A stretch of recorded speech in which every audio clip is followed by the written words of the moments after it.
2021년 4월 15일 논리적 사고와 합리적 비판 제7주차 수업을 진행하도록 하겠습니다. 먼저 중간고사에 대한 안내입니다.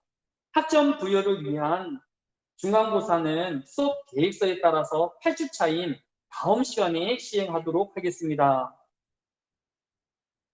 가장 중요한 평가 지목인 기말 시험에 또한 범위가 넓어지는 것을 방지하기 위해서 또 8주차에 시험을 보고 있는데 지금 날짜가 22일이죠. 네.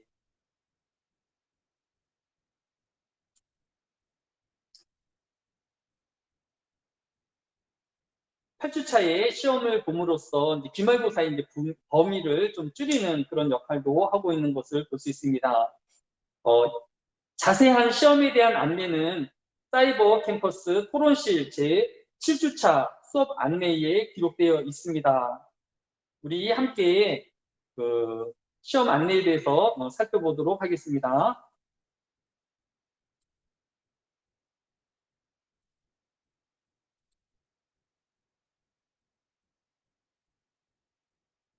사이버 캠퍼스 토론관리실에 보면 중간고사 안내, 중간고사는 4월 22일 8주차 정규 수업 시간 중에 시행을 합니다. 시험 문제는 예년에 보면 한 40분, 30분에서 40분 정도면 여러분이 충분히 풀 수 있는 것 같아요. 그래서 3시 10분에 시작을 해서 여러분이 충분한 시간을, 시험 시간은 총 100분이기 때문에 여러분 충분히 시험을 풀고 다 푼 사람은 자동적으로 이렇게 나가면 되겠습니다. 중간고사는 객관식 7문항하고 주관식 2문항으로 진행할 예정입니다.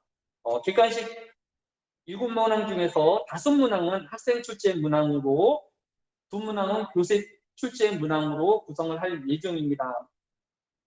주관식 1문항은 제시된 신문기사를 요약하고 이에 대한 수업 관련 내용을 기술하고 마지막으로 자신의 느낀 점, 소감을 작성하는 것으로 구성하면 될 것이고, 주관식 2문항도 마찬가지로 제시문을 요약하는 것, 그 다음에 자신의 워크숍에 참여한 활동 내용과 수업에 기여한 점을 기술하고, 동료평가에 대한 여러분들의 피드백 반영 여부를 또 자신의 소감을 작성하면 되겠습니다.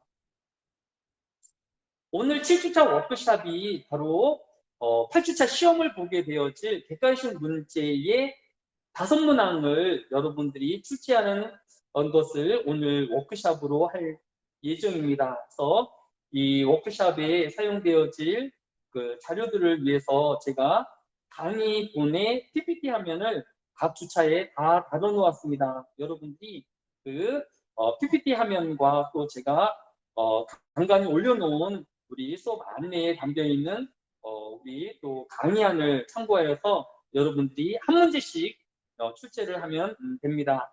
그런데 기준이 없으면 여러분들이 한 단원에 다 몰릴 수 있기 때문에 여러분을 분산해서 배치를 하였습니다.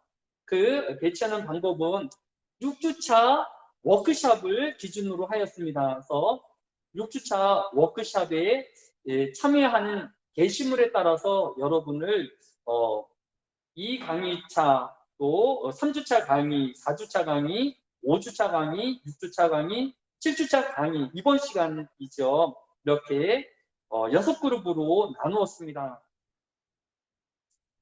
예를 들어가지고 6주차에 게시물이 12번 한 학생은 4주차에 강의를 중심으로 하여서 문제를 출제하면 되고, 또 30번에 해당되어지는 게시물에 30번에 해당되어지는 학생은 오늘 강의한 내용을 중심으로 해서 문제를 작성하면 됩니다.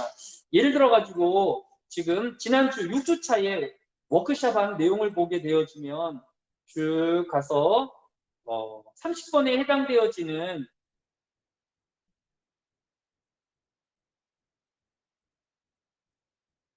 지난주 6주차에 30번에 해당되어지는 이슬기 학생 같은 경우에는 이슬기 학생이 게시물 번호가 몇 번인가요? 30번이죠. 그러니까 30번이니까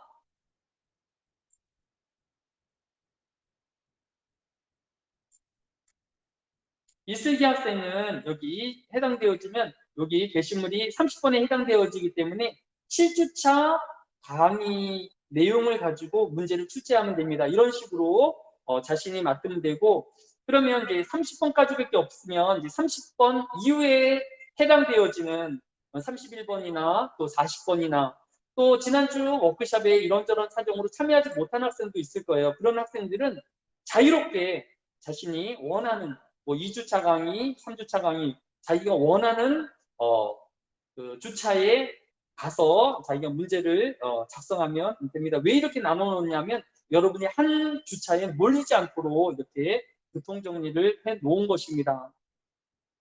두 번째는 여러분이 이렇게 제가 정리를 해줬다 할지라도 게시물에 여러분이 문제를 올려놓게 되어지면 이 각 주차별로 막 문제가 섞일 수가 있습니다. 그래서 그 섞이는 문제를 방지하기 위해서 제가 여러분을 섹터별로 정리를 해 놓았습니다. 여기 화면에 보면 이렇게 7주차에 2주차 섹터, 3주차 섹터, 4주차 섹터, 5주차, 6주차, 7주차 섹터로 이렇게 나누는 것을 볼 수 있습니다. 이슬기 학생이 같은 경우 만약에 3주차에 해당되어지면 이 3주차 강의를 클릭을 해서 여기에서 답글을 클릭을 하고 그 다음에 요거를 지운 다음에 학번 이름을 쓰고 그 다음에 이 내용에다가 문제를 내고 그 다음에 풀이 과정과 그 다음에 그것에 대한 정답을 쓴 다음에 저장하기를 누르게 되어지면 아마도 이 게시물에 답글 형식으로 그 해당되어지는 4명, 5명의 문제가 쪼로록 쪼로록 이렇게 구성이 되어질 것입니다. 그러면 총 한 50문제 정도가 되어지는데 여러분이 50문제를 일일이 다 푸는 거는 벅차지요. 그래서 그 중에서 문제를 다 출제한 학생들은 이 각 해당 주차의 다른 학생들의 문제를 살펴본 이후에 이 학생의 문제가 우리 주차를 대표할 수 있는 문제다라고 생각되어지는 그 학생의 글에다가 답글로 추천 또는 지지라는 글을 남기게 되어지면 그 주차에 가장 많이 추천 또는 지지를 받는 학생의 문제를 제가 출제하도록 하겠습니다. 그러면 여러분은 대충 한 10문제에서 한 15문제 정도만 충분히 풀어보고 숙제를 하면 중간고사의 기간식을 시험 보는 데 지장이 없게 되어질 것입니다. 그래서 여러분들이 각 주차에 혼동되어지지 않을 수 있도록 이렇게 주차별로 나누어 놓았습니다. 요거는 조금 있다가 우리가 워크숍을 진행하면서 직접 여러분이 이렇게 참여하는 것을 통하여서 또 이런 혼란스러움을 줄일 수 있도록 그렇게 하겠습니다. 이제 대충 이제 중간고사를 언제 보는지, 무엇을 보는지, 어떻게 보는지에 대해서 이해가 되었을 것이다 라고 생각되어집니다. 조금 있다가 한 번 더 설명을 하도록 하겠습니다. 일단은 우리 교재 진도를 오늘 7주차에도 문제가 있기 때문에 진도를 좀 나가고 그 다음에 수업을 진행하도록 하겠습니다. 2021년 4월 15일 논리적 사고와 심리적 비판 강의를 시작하도록 하겠습니다. 중간고사는 우리 사이버 캠퍼스 7주차 수업 안내를 참고하여 주시기 바랍니다. 우리 교재 제7장입니다. 7장은 출처의 신뢰성을 판단하기입니다. 우리 교재 127페이지 첫 번째 줄에 보면 우리가 가진 모든 믿음이 우리가 직접 경험하고 하나하나 확인한 믿음보다는 다른 사람의 글이나 말에 근거할 때가 많이 있습니다. 그러므로 교재의 저자는 논리적 사고를 하는 사람이라면 누구를 그리고 어떤 상황에서 믿어야 하는지를 정할 수 있는 방법과 또한 누구를 믿어야 할지를 정할 때 적용되는 일반적인 고려사항으로 무엇이 있는지를 알고 있어야 한다고 강조하고 있습니다. 지금 예를 들어서 백신을 맞아야 될지 또 어떤 백신이 효능이 있는지에 대한 많은 갈등이 있는 것 같습니다. 지금 여러분이 보고 있는 이 신문 기사는 2021년 4월 12일 지난주 이번 주에 신문 기사의 내용인데, 대표적인 백신인 아스트라제네카와 화이자의 효능과 부작용에 대한 설명을 하고 있는 것을 볼 수 있습니다. 지금 아스트라제네카는 지금 우리나라에 70만 명이 이미 접종을 하였고, 그 중에서 이 부작용이 일으키고 있는 사람의 숫자는 그렇음에도 불구하고 확진자가 걸린 사람들이 79명, 즉 11.2명이 되어진 것을 볼 수 있습니다. 100만 명당 11.2명인 것을 볼 수 있습니다. 화이자 같은 경우에는 지금까지 화이자를 맞았음에도 불구하고 코로나19에 걸린 사람이 4명이라고 표기되어져 있는 것을 볼 수 있습니다. 그러니까 100만 명당 6.6명이 이 백신을 맞았음에도 이 코로나19에 확진이 되어지는 것을 볼 수 있습니다. 객관적으로 자료를 보게 되어지면 화이자가 확진자 주사를 맞았음에도 걸릴 확률이 훨씬 낮고, 그다음에 예방률이 따라서 91.7%로 월등히 높게 나타난 것을 볼 수 있습니다. 이런 자료가 있을 때에 이 자료를 우리가 신뢰할 수 있을까, 신뢰하지 못할까를 여러분이 고민해 보아야 할 것입니다. 그런데 이 신문 기사의 내용은 한 개인이 올린 자료라고 하면 이 사람에 대한 신뢰성도 따져보아야 하는데, 이 신문 기사는 질병관리청의 브리핑한 내용을 신문 기사하고 있는 것을 볼 수 있습니다. 즉, 우리나라의 모든 공신력 있는 기관을 대표하고 있는 질병관리청에서 낸 자료이기 때문에 이러한 자료는 신뢰할 만하다라고 우리는 이야기할 수 있을 것입니다. 질병관리청은 20대를 제외한 전 연령대에서 아스트라제네카 백신 접종으로 인한 이득이 부작용 위험보다 높다고 밝혔습니다. 코로나19 예방접종 관련 자문단의 연구 결과를 보면 백신 접종으로 예방 가능한 코로나19 사망자를 이득으로, 백신 접종 후 발생할 수 있는 희귀혈증증 예상 사망자를 위험으로 볼 때에 30대 이상 모든 연령대에서 이득이 위험보다 크다라는 결과를 나타낸 것을 볼 수 있습니다. 여러분이 대부분 20대에 해당되어지는데 20대에 대해서는 이 질병관리청에서 이렇게 이득이다라고 제시하고 있지 못하는 것은 조금 혼란을 일으킬 수 있는 내용이라고 생각되어지고, 좀 더 연구와 또 임상에 대한 결과치를 살펴보아야 할 내용 같습니다. 자, 우리 교재 129페이지 첫 번째 줄에 보면 신뢰성을 판단해야 하는 사람이나 출처와 관련된 물음, 즉 여러분들이 어떤 자료를 신뢰해야 될지, 또 이 자료를 믿지 말아야 될지에 대한 판단할 수 있는 4가지 기준을 제시하고 있습니다. 첫 번째, 그 기준은 해당 분야의 전문 지식을 가지고 있는가를 먼저 물어보아야 합니다. 일반적으로 말해 어떤 사람이 해당 분야에 충분한 경험과 식견을 가지고 있다면 그것은 그 사람이 말한 것을 믿을 만한 좋은 이유가 되기 때문입니다.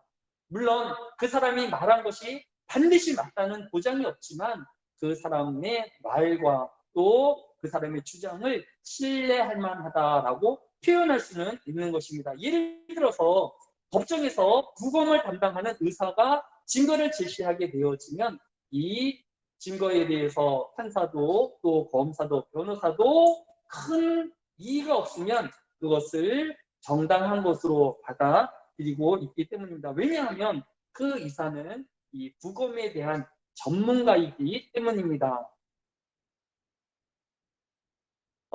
우리는 얼마 전에 이 하버드 교수가 위안부는 매춘부다, 성노예는 아니다라는 논문으로 파문을 일으킨 것을 기억하고 있습니다. 이 마크 램지어 하버드 대학 교수를 쓴 이 논문을 우리가 신뢰해야 될 것인가, 아니면 그것을 거절해야 될 것인가에 대한 여러 이제 논란이 일고 있는 것을 볼 수 있습니다. 그런데 이 램지어 교수가 이전에 발표했던 논문 중에서 야쿠자 조직원 다수가 한국인이었다라는 논문을 발표한 적이 있었습니다. 이 램지어 교수의 이런 신뢰성을 검증할 수 있는 이 논문에 따르면 한국인이 야쿠자 조직의 대부분을 차지하고 있다라고 주장하였는데, 이 사람이 무슨 근거로 이 한국인이 야쿠자의 조직원이었는가를 자료를 인용했는가 보니까, 이 자료가 일본의 한 개인 블로그의 글을 인용하여서 이런 결론을 도출하였다라고 합니다. 그렇다고 하면 이 램지어 교수의 이런 논문과 또 그의 주장을 신뢰할 수 없게 되어지는 것입니다. 왜냐하면 이 램지어 교수가 어떤 공식력 있는 자료를 인용하지 아니하고 일본에 편향되어진 한 개인 블로그의 자료를 가지고 사용하였기 때문입니다. 이처럼 우리는 어떤 자료의 또 진실성이나 또 이런 주장을 받아들일지 말아야 할지에 대해서 이런 문제를 한 번씩 검증해 보아야 한다라는 것입니다. 첫 번째로 우리는 해당 분야의 전문 지식을 가지고 있는가, 그가 그 분야의 충분한 경험과 식견을 가지고 있는가를 우리가 먼저 확인해 보아야 합니다. 두 번째로 130페이지 6번째 줄, 정확하게 관찰할 수 있었는가. 우리 교재에는 사거리에서 교통사고를 목격한 목격자의 증언이 예로 실려 있습니다. 우리는 목격자의 시력이 괜찮았는지, 지각에 영향을 미치는 다른 마약을 한 상태는 아니었는지, 사거리에서 일어난 사건을 분명하게 볼 수 있었는지, 사건을 실제로 보고 있었는지 등을 명확히 따져본 이후에 그가 이런 모든 것을 종합하여서 증언하였다라고 하면 우리는 그의 증언을, 그의 주장을 받아들일 수 있을 것입니다. 또는 직접 그 현장에 있지는 않았지만 그 주장의 근거가 단순한 감각이 아닌 도구에 의존한 경우에도 우리가 그 주장을 받아들일 수 있습니다. 이 단속 반원이 그 사람이 술을 마시는 것은 보지 못하였지만 음주 측정기로 그 사람의 음주 측정도를 측정했을 때에 그 이상의 측정치가 나왔다라고 하면 이 사람이 음주를 운전 전에 했다라는 것을 우리가 근거로 삼아서 단속을 할 수 있고 그 사람을 더 이상 운전하지 못하게 할 수 있는 것이기 때문입니다. 그러나 우리가 모든 이렇게 정확하게 관찰할 수 있고 또 확신이 있는 것만 받아들이는 것은 또 아니라는 것도 알아야 할 것입니다. 미국 매사추세츠 공대와 메릴랜드 대학의 연구소는 구글 연구자들이 상온 핵융합 연구를 진행하였습니다. 상온 핵융합은 태양계가 에너지를 방출하는 이런 한 방법인데, 만도 이상의 그 온도 속에서 핵융합을 일으켜서 에너지를 이렇게 활용하는 기술을 이야기하고 있는 것을 볼 수 있습니다. 앞으로 노벨상을 받게 되어진다라고 하면 아마도 핵융합에 대한 어떤 결정적인 공헌을 한 사람이 노벨 물리학상을 받을 것이다라고 많은 사람들이 이야기하고 있습니다. 혹시 전 세계에서 핵융합에 대한 가장 앞선 나라가 어느 나라인지 아십니까? 그것이 바로 우리나라입니다. 우리나라는 세계 최고의 태양 장치인 핵융합 장치를 가지고 있습니다. 그리고 실질적으로 이 핵융합에 필요한 고온의 플라즈마 실험을 세계에서 가장 많이 성공시킨 나라가 바로 우리나라인 것을 볼 수 있습니다. 많은 사람들이 이 핵융합 장치가 상용화되어질 것이라는 것에는 모두 과학자들도 회의적인 반응을 보이고 있는 것이 사실입니다. 비록 이 핵융합을 지구상에서 이루어지는 것은 아무래도 불가능할 가능성이 더 큰데, 그럼에도 불구하고 이 핵융합 실험을 계속 진행하는 것은 이 핵융합 기술을 이용해서 다양한 부수적인 그런 기술들이 개발될 수 있기 때문이다. 왜냐하면 다른 기술들은 이미 포화 상태되어서 더 이상의 새로운 이론이나 또 발명품이 나올 가능성이 거의 없는 반면에 이 핵융합 이론에 대한 실험이나 또 파생되어지는 기술들은 한 번도 알려진 바가 없기 때문에 새로운 이론들이 또 새로운 여러 유익한 정보들이 파생되어져서 이 부수적인 연구만으로도 충분한 가치가 있다고 판단되기 때문입니다. 다만 아쉬운 것은 우리나라가 이런 현실적이고 가시적인 이런 분야의 연구 분야도 많이 있는데 지금 당장 사용하지 못할 분야에 천문학적인 돈을 들이는 것이 우리나라 경제 수준에 맞는가라는 회의적인 상황이 있습니다. 물론 잘 되어지고 파생되어진 여러 연구 결과들이 경제적인 면에도 부합이 되어지면 좋겠지만 그렇지 않을 경우에는 똑같은 재원을 다른 분야에 실질적으로 유용할 수 있는 분야에 사용되어지면 훨씬 더 좋은 결과가 있지 않을까라는 생각도 있습니다. 하지만 이미 이제 시작되어진 것이니까 우리가 한 10여 년 정도 연구의 과정을 통하여서 좋은 결과가 있기를 응원하는 것이 필요할 것이다 라고 생각되어집니다. 즉 지금 당장 우리가 현실적으로 손에 잡히고 또 관찰할 수 있는 건 아니지만 그래도 과학이라는 것은 필요한 영역이 또 어떤 도움에 기여할 부분들이 있을 수도 있다라는 것도 함께 기억해 주기 바랍니다. 세 번째로 132페이지 9번째 줄에 평판에 비추어 보았을 때에 신뢰할 만한가라는 질문을 우리가 해보아야 할 것입니다. 경험이나 식견과 밀접하게 관련된 것이 사람의 정직성이나 진실성이나 정확성에 대한 평판이기 때문입니다.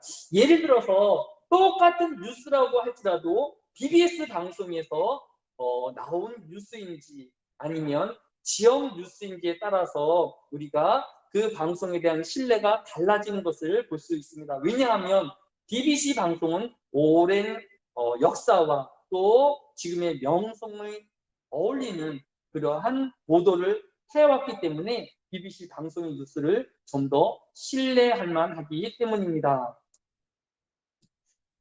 기업들도 이러한 평판에 대해서 많은 광고와 또 노력을 하고 있는 것을 볼 수 있습니다. 2021년 4월 14일 날, 즉 어제의 신문기사를 제가 가지고 왔는데 우리나라를 대표하고 있는 삼성 기업에 대한 평판이 애플을 제치고 글로벌 100대 기업 중에서 17위를 기록하였다라는 신문기사를 보았습니다. 기업들이 이렇게 평판에 관심을 들이고 또 많은 투자를 하는 이유가 무엇이냐 하면 이러한 좋은 품평이 이 기업에 대한 신뢰성을 사람들에게 갖게 하기 때문입니다. 따라서 우리는 이 나라에 대한 또 기업에 대한 우리 자신에 대한 우리 학교에 대한 평판이 높아질 수 있도록 노력하는 것이 상대편으로부터 우리를 신뢰하게 하는 그런 한 요인이 될 수 있다는 것을 또한 배울 수 있을 것입니다. 마지막으로 133페이지 13번째 줄에 보면 출처가 이해관계에 걸려 있거나 편향되어 있는가를 살펴봐야 합니다. 예를 들어서 중고차 매매인이 중고차를 구입하도록 우리에게 권유한다라고 하게 되어지면 물론 매매인은 중고차에 대한 전문가이고 또 잘 아는 사람이기 때문에 전문가이긴 하지만 이 매매인의 같은 경우에는 우리의 이익을 대변하는 것이 아니라 이 차량의 소유주의 이익을 대변할 수 있는 사람이기 때문에 우리가 그의 주장을 그저 액면 그대로 받아들일 수는 없는 것입니다. 왜냐하면 이해관계가 그에게 걸려있기 때문입니다.